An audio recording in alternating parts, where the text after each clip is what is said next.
جی السلام علیکم، میں ہوں سید خالد مصطفیٰ ایکسکلوسیو ویوز کے ساتھ. تو ناظرین، اس وقت ہمارے پاس جو دو امپورٹنٹ ایشو ہیں جن پہ میں ڈسکشن کرنا چاہ رہا ہوں. اسرائیل اور ایران کی جو جنگ ہے اس میں پاز آ گیا ہے، اس میں اب سیز فائر ہو چکا ہوا ہے. لہٰذا اب ہم اپنے ملک کی طرف آتے ہیں کہ ہمارے ملک کے مسائل کیا ہیں. تو اس وقت جو پارلیمنٹ میں جو فنانس بل جو پاس ہونے جا رہا ہے، تو اس میں پہلے یہ کہا جا رہا تھا کہ جو ڈیمز سیس ہے یعنی وہ لگایا جائے گا پاکستان میں. تو ڈیم سیس لگانے کی خبریں آ رہی تھیں. تو اس وقت وہ فنانس بل سے نکال لیا گیا ہے. اور وہ کیوں نکالا گیا اور کیا وجہ ہے؟ کیا پاکستان کی اس وقت اگر ڈیم سیس نکالنے سے پاکستان میں جو ڈیم کی کنسٹرکشن ہے اس کے لیے جو ریکوائرڈ فنڈنگ ہے اور زیادہ فنڈنگ کی ضرورت ہے، اور اس کی وجہ سے جو ڈیمز کی کنسٹرکشن ہے بیفور ٹائم جو ہم کرنا چاہ رہے ہیں، کیا وہ متاثر ہوگی یا نہیں ہوگی؟ اور ہم جو ہے اس میں تیزی کیوں لانا چاہ رہے ہیں؟ ایک یہ سوال پیدا ہوتا ہے. اور وہ کون سے عوامل ہیں جن کی وجہ سے فنانس بل میں یہ جو شک تھی کہ ڈیم سیس جو ہے انٹروڈیوس کروایا جائے اور وہ عوام سے لیا جائے، تو وہ کیوں نہیں شامل کیا جا سکا؟ تو اس پہ ہم بات کریں گے. اور ناظرین، دوسری طرف ہم بات یہ کریں گے کہ ہمیں 1 جولائی سے الیکٹریسٹی کی جو پرائسز ہیں، جو بیس ٹیرف ہے، وہ کم ہو گیا ہے. تو اس کی کیا وجوہات ہوئی ہیں، اس کا کتنا امپیکٹ آئے گا، اور پاکستان کے جو لوگ ہیں ان کو کتنا ریلیف ملے گا؟ تو اس کے حوالے سے ہم بات چیت کریں گے. تو چلتے ہیں پہلے ڈیم سیس کی طرف. ڈیم سیس جو ہے یہ ہماری جو فنانشل جو ٹاپ فنکشنریز ہیں، وہ ان کا یہ تھا کہ انہوں نے یہ پرپوزل فلوٹ کی تھی کہ جی ہمیں ڈیم سیس لگانا چاہیے کیونکہ ہمیں ڈیم جلدی کمپلیٹ کرنے ہیں. کون کون سے؟ ڈیامیر بادشاہ ڈیم ہو گیا، اور داسو ہائیڈرو پاور پروجیکٹ ہے، منڈا ڈیم ہے. یہ بڑے امپورٹنٹ ڈیمز ہیں. اس سے ہم پاکستان کی جو اسٹوریج کیپیسٹی ہے وہ بڑھ جائے گی، اور اس سے ہماری جو فوڈ سیکیورٹی ہے وہ جو ہے ہم اس کو انٹیکٹ رکھ سکیں گے. خاص کر اس وقت جب انڈیا نے انڈس واٹر ٹریٹی کو ہیلڈ ان ابینس کیا ہوا ہے، اور وہ اپنی مرضی سے پانی کو کبھی چھوڑتا ہے، کبھی اس کو ریلیز کرتا ہے. تو اس حوالے سے پاکستان میں جو سوئنگ پروسیس ہوتا ہے، اگانے کا جو فصلیں اگانے کا جو پروسیس ہوتا ہے، ان کی جو پانی دینے کا پروسیس ہوتا ہے، وہ متاثر ہوتا ہے، جس کی وجہ سے ہماری جو پروڈکشن ہے، جو ییلڈ ہے، وہ کم ہو سکتی ہے اور وہ بڑی بری طرح متاثر ہو سکتی ہے. تو اس حوالے سے گورنمنٹ کا یہ فیصلہ تھا کہ ہم اپنے ڈیمز جو ہیں جو انڈر کنسٹرکشن ہیں، ڈیامیر بادشاہ ڈیم، ڈاسو پروجیکٹ ہے، اس کے علاوہ منڈا ڈیم ہے، تو ان کو ہم جلد از جلد کمپلیٹ کریں. تو اس کے لیے فنڈنگ ریکوائرڈ ہے. تو فنڈنگ کے لیے کیا تھا پرپوزل کہ ڈیم سیس جو ہے وہ لگائی جائے. لیکن ناظرین، وہ نہیں لگ سکی کیونکہ آئی ایم ایف نے اس کو ابھی تک اپروو نہیں کیا. آئی ایم ایف کے ساتھ ابھی بھی نیگوسیشن جاری ہیں.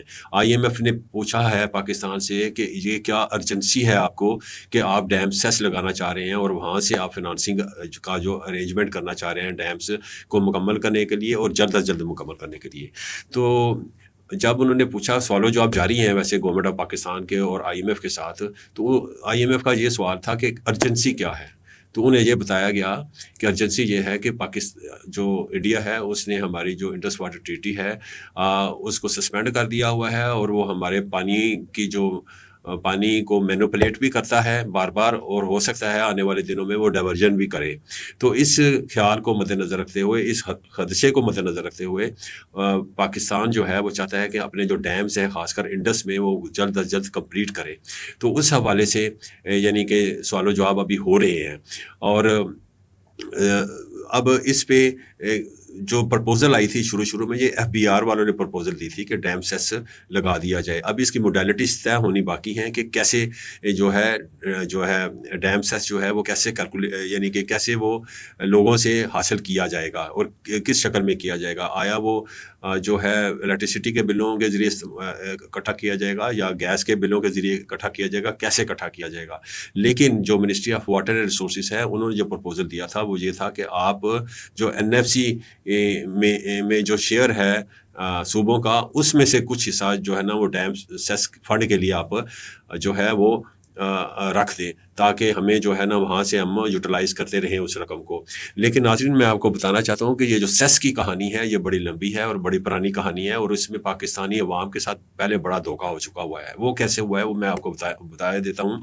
وہ ایسے ہوا ہے کہ آپ کو یاد ہوگا کہ پیپلز پارٹی کے پہلے جو زرداری صاحب پریزیڈنٹ تھے اور پہلے دور میں، اور اس وقت یوسف رضا گیلانی صاحب جو تھے پرائم منسٹر آف پاکستان تھے، تو اس وقت جب Iran Pakistan gas pipeline کی بات ہو رہی تھی، اور اسی طریقے سے ترکمنستان، افغانستان، پاکستان اور انڈیا یعنی ٹیپی گیس پائپ لائن کی بات ہو رہی تھی، تو اس وقت یہ سوچا گیا کہ ان کو اگر یہ پروجیکٹ مٹیریلائز ہوتے ہیں تو ہم اس کی جو فنڈنگ ہے وہ کہاں سے ارینج کریں گے.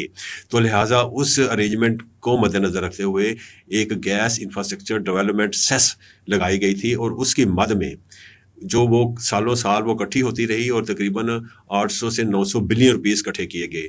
لیکن وہ جو 800 سے 900 بلین روپیز تھے، اس میں سے 350 بلین روپیز جو تھے وہ اکٹھے ہو کر منسٹری آف فائنانس میں آ گئے. جب منسٹری آف فائنانس میں آ گئے، اور بقیہ جو تھا وہ لیٹیگیشن میں چلے گئے، جس میں فرٹیلائزر، سی این جی سیکٹر اور دوسرے بھی سیکٹر سے جنہوں نے عوام سے کولیکٹ کر لیے تھے لیکن وہ دے نہیں رہے ابھی تک. تو ٹوٹل جو تھے جو عوام سے اکٹھے ہو چکے ہوئے ہیں تقریباً 900 بلین روپیز کی اماؤنٹ ہے اکٹھی ہو چکی ہوئی ہے. لیکن اس کے باوجود وہ جو رقم ہے جو 350 بلین کی منسٹری آف فائنانس کے پاس ہے، انہوں نے اپنا جو فسکل ڈیفیسٹ ہے اس میں وہ استعمال کر دی، اور انہوں نے عوام کو دھوکہ دیا ہے. اور وہ حالانکہ ان کو چاہیے تھا وہ ایسکرو اکاؤنٹ میں ڈال دیتے پیسے، تاکہ جب بھی کوئی پائپ لائن بچتی ہے ود ان دا کنٹری اس میں بھی استعمال ہو سکتی ہے وہ رقم. جب وہ ٹرانس نیشنز کوئی بھی گیس پائپ لائن بچھائی جاتی تو اس میں وہ رقم استعمال ہو جاتی. لیکن وہ رقم جو ہے وہ فسکل ڈیفیسٹ کو پورا کرنے کے لیے فنانس منسٹری نے وہ استعمال کر لی ہے. یہ کیسے پتہ چلا؟ یہ اس وقت پتہ چلا جب رشیا کے ساتھ پاکستان کے جو مذاکرات تھے وہ ہو رہے تھے. اور کس سلسلے میں ہو رہے تھے؟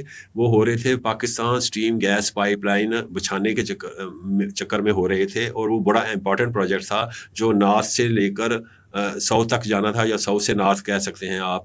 وہ پائپ لائن بچھنی تھی. تو اس کے حوالے سے جب فنڈنگ کی ضرورت پڑی اور جب وہ ٹاکس میچور ہوئی تو اس لیول پہ جب انہوں نے کہا جی کہ اس کے لیے آپ کے پاس فنڈنگ ہے، تو پاکستان کے جو اس وقت پی ٹی آئی کا دور تھا، اور اس وقت جو ایڈوائزر تھے آن ریونیو وہ ڈاکٹر وقار صاحب تھے، جو کہ سیکٹری بھی فائنانس کے رہے ہوئے ہیں، ای اے ڈی کے بھی سیکٹری رہے ہیں. انہوں نے جا کے وہاں پہ رشینز کو بتایا جو کہ یہیں پہ مذاکرات ہو رہے تھے اس میں. تو انہوں نے کہا کہ جی ہمارے پاس پیسہ کوئی نہیں ہے، جی آئی ڈی سی کا پیسہ ہم خرچ کر چکے ہوئے ہیں، ہمارے پاس پیسہ نہیں ہے. لہٰذا جو بھی یہ پائپ لائن بچھے گی، یہ جو ہے نا رشینز جو ہیں، جن رشین کمپنیز نے یہ بچھانا ہے، پائپ لائن بچھانی ہے، اور جس کو ای پی سی کا جو کانٹریکٹ ملنا ہے وہی فنڈنگ ارینج کرے، بے شک اپنے رشین بینکوں سے کر لے. تو اس قسم کی باتیں ہونی شروع ہو گئی. تو میں کہنا یہ چاہ رہا ہوں کہ جو جی آئی ڈی سی پہلے جو سیس لگا تھا اس کا مس یوز ہوا بڑا خوفناک. ابھی جو ہے ڈیم سیس کے حوالے سے بات ہو رہی ہے، تو یہ بھی دیکھنا ہے کہ جو ڈیم سیس کے اگر لگ جاتا ہے تو وہ کیسے وہ رقم لوگوں سے لینی ہے، یا وہ پروونسز کے شیئر میں سے لینی ہے. تو اس کو پھر اس رقم کی جو یہ بھی انشور کرنا ہے کہ وہ واقعتاً جو ہے وہ کسی اور مد میں نہ لگے، اور گورنمنٹ جو ہے کسی اور ہیڈ میں نہ لگائے، بلکہ اس رقم کو ڈیمز کی ہی کنسٹرکشن پہ لگایا جائے. تو ناظرین یہ تھا، یہ پوری کہانی تھی ڈیم سیس کے حوالے سے. اور دوسرا میں جو بتانا چاہ رہا ہوں وہ یہ ہے کہ 1 جولائی سے جو پاکستان کی جو الیکٹریسٹی ہے، جو بیس ٹیرف ہے وہ تقریباً 35 روپے 50 پیسے ہے اس وقت ایگزسٹنگ. اس کو جو ہے نا تقریباً 1.5 روپیہ کم کر دیا گیا ہے، 34 روپے تک لے کے آیا گیا ہے. تو اس سے پاکستان کے جو پاور کنزیومرز ہیں، الیکٹریسٹی کنزیومر ہیں، ان کا ٹیرف میں کمی آئے گی. لیکن وہ کمی یہ کیلکولیٹ کیسا ہوتا ہے یہ میں آپ کو بتا دیتا ہوں. کیلکولیٹ یہ ایسے ہوتا ہے کہ اس میں گروتھ ریٹ کو مد نظر رکھا جاتا ہے. تو گروتھ ریٹ کیا ہوگی اس سال، جو کہ نیپرا نے جو ڈسیزن کیا ہے اس کے مطابق یہ جو بیس ٹیرف میں کمی کی گئی ہے وہ کیوں کی گئی ہے؟ اس کی وجہ یہ ہے کہ گروتھ ریٹ انہوں نے 2.8% جو مد نظر رکھا ہے، اور ایکسچینج ریٹ جو ہے 290 روپے کا ہوگا. یعنی جو ڈالر کی قیمت یعنی کہ 2025-26 کے سال میں جو ہے ڈالر کی قیمت انہوں نے 290 روپے رکھی ہے. اور کائبور جو ہے وہ 11% ہے، لیبور جو ہے 4.07% ہے، اور جو پاکستان میں جو مہنگائی ہوگی CPI ہوگی وہ 8.65% ہے. ناظرین جبکہ گورنمنٹ آف پاکستان کہہ رہی ہے کہ جو انفلیشن ہوگی وہ 7.5% ہوگی، لیکن یہاں پہ نیپرا نے جو ڈیسیژن کیا ہے اس کے مطابق جو انفلیشن ہوگی وہ آن ہائر سائڈ ہوگی اور وہ 8.67% ہوگی، اور لیکن یو ایس سی پی آئی کا بھی بیچ میں اس جب بھی کیلکولیٹ کرتے ہیں بیس ٹیرف تو اس کا بھی جو ہے فیکٹر کاؤنٹ فار کیا جاتا ہے، تو یو ایس میں جو مہنگائی ہوگی وہ 2% پہ رکھی گئی ہے۔ تو یہ بیس جو ہمارا جو ٹارگٹ ہوگا بیس ٹیرف رکھ کے اور جو ریونیو کلیکٹ کیا جائے گا وہ تقریباً 3.520 ٹریلین کا ریونیو جو ہے وہ یعنی کہ ڈسکوز جو ہے نا وہ حاصل کریں گی۔ تو یہ ناظرین یہ میں بتانا چاہ رہا تھا کہ 1 جولائی سے بہرحال جو ہمارا بیس ٹیرف ہے وہ تقریباً 1.5 کم ہو گیا ہے۔ تو اس کے ساتھ ہی میں اپنے پروگرام کو ختم کرتا ہوں، اور ناظرین میں چاہوں گا کہ آپ اس پروگرام کو نہ صرف سبسکرائب کریں بلکہ لائک بھی کریں، اور ساتھ ساتھ اس کو شیئر بھی کریں تاکہ ہمیں اس قابل بنائیں کہ ہم ہر روز یہ پروگرام کر سکیں جو انفارمیشن سے بھرپور ہوتا ہے۔ تو اس کے ساتھ ہی میں آپ سے اجازت چاہوں گا۔ خدا حافظ۔